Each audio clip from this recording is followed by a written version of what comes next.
When was the last time you stepped on a scale and it actually told you something useful about your day, your energy, your sleep, or how your clothes fit? Probably never. So today, let's talk about weight in a way that's actually about your life, not just a number. The scale does not tell you the entire story, and I will show you what does.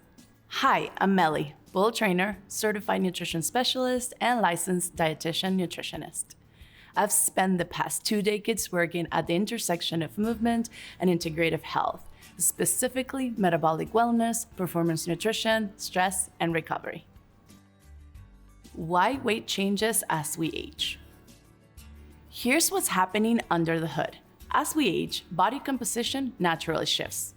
We lose muscle mass roughly 5% each decade after age 30, and body fat tends to increase as that muscle declines.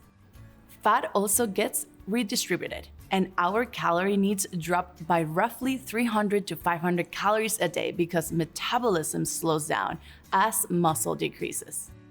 The key isn't eating less, it's fueling smarter. That means getting enough protein and staying strong so you protect the muscle that keeps your metabolism working for you. None of that is a personal failing, it's biology. But here's the empowering part. You can keep a healthy body weight and improve your body composition no matter your age or gender. You can even prevent muscle loss.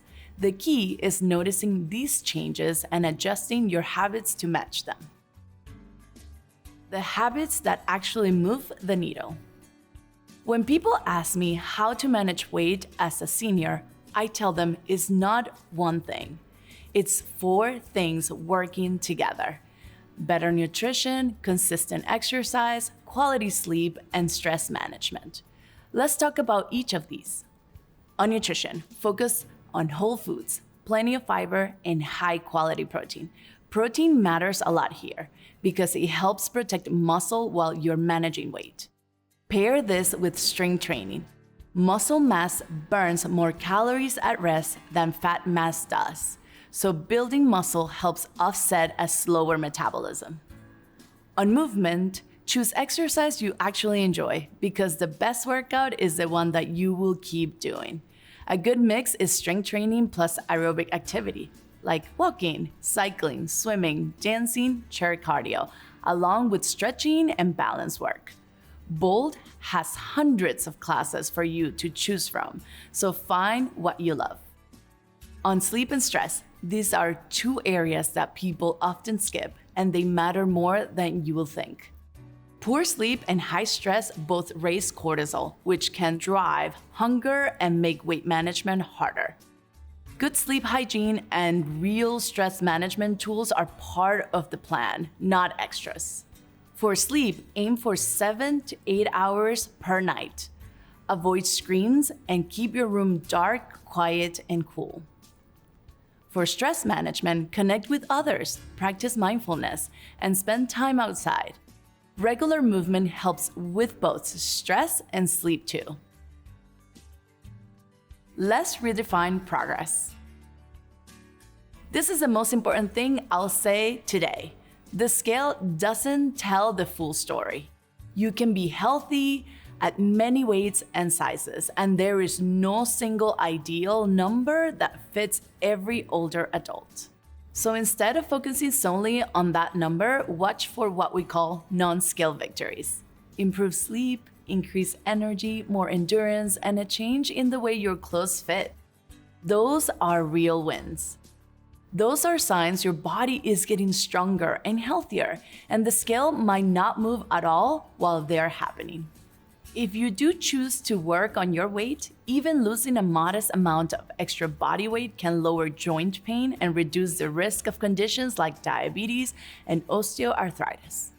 The goal isn't to look a certain way, it's to move better, hurt less, and protect your health. Your questions answered. I'm here to answer some common questions we hear about weight management, and I want to run through a few quickly. Does walking help with weight loss? Absolutely. Walking is one of the most accessible forms of cardiovascular exercise. which can support weight loss. If you're new to it, start with short walks and build up. Aim for several brisk walks of 10 to 15 minutes throughout the day.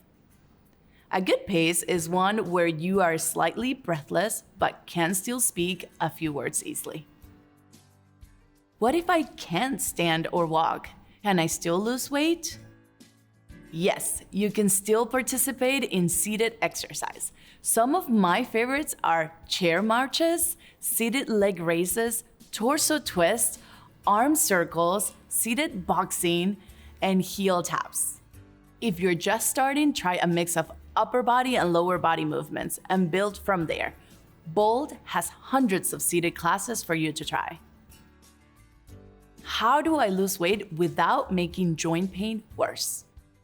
If you are having joint pain, you can lean into low-impact options that are kind to your joints. This may include swimming or water exercise, cycling, walking on a soft track or a treadmill with a slight incline, strength training to support the muscles around the joint, and chair cardio. Pilates, Tai Chi, and yoga are all great for strength, balance, and flexibility as well. Is there an age limit on GLP-1 medications? No, there's no upper age limit on GLP-1 use. Older adults can be more likely to experience side effects like nausea. So regular check-ins with your weight management provider matter to keep side effects managed before adjusting any dose. As always, that's a conversation for you and your provider. Here's what I want you to take with you. Weight management after 60 is absolutely achievable, but it works differently than it did at 35, and that's okay. Be patient, stack those 4 habits, and measure your progress by how you feel, not just what the scale says. It's never too late to start.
Stay bold, and I'll see you in class.